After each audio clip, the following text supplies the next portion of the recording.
In this new century, we live in a world that's grown smaller and more interconnected than at any time in history. Threats to our nation's security and economy can no longer be kept at bay by oceans or by borders drawn on a map. The terrorists who struck our country on 9/11 plotted in Hamburg, trained in Kandahar and Karachi, and threatened countries across the globe. Cars in Boston and Beijing are melting ice caps in the Arctic that disrupt weather patterns everywhere. The theft of nuclear material from the former Soviet Union could lead to the extermination of any city on Earth. And reckless speculation by bankers in New York and London has fueled a global recession that's inflicted pain on workers and families around the world and across America. The challenges of our time threaten the peace and prosperity of every single nation, and no one nation can meet them alone. That's why it's sometimes necessary for a president to travel abroad in order to protect and strengthen our nation here at home.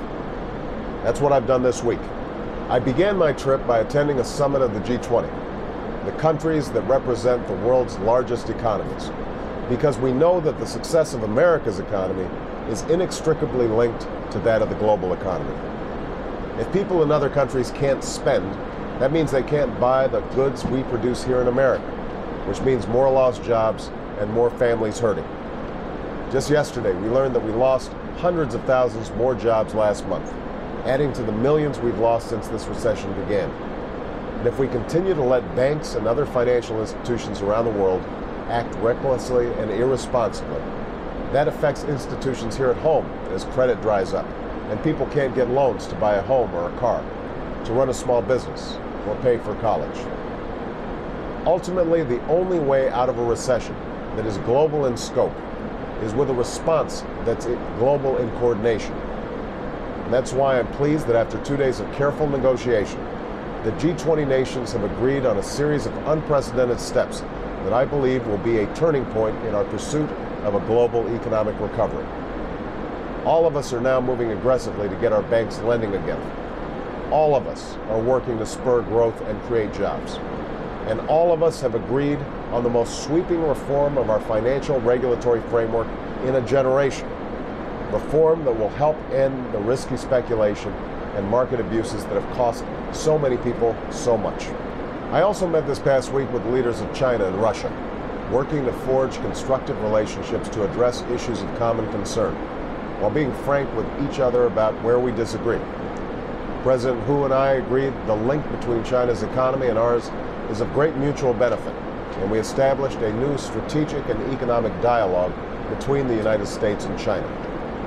President Medvedev and I discussed our shared commitment to a world without nuclear weapons, and we signed a declaration putting America and Russia on the path to a new treaty to further reduce our nuclear arsenals.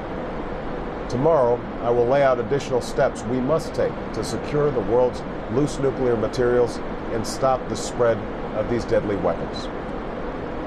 Finally, I met yesterday with our NATO allies and asked them for additional civilian support and assistance for our efforts in Afghanistan. That is where Al-Qaeda trains, plots, and threatens to launch their next attack. That attack could occur in any nation, which means that every nation has a stake in ensuring that our mission in Afghanistan succeeds.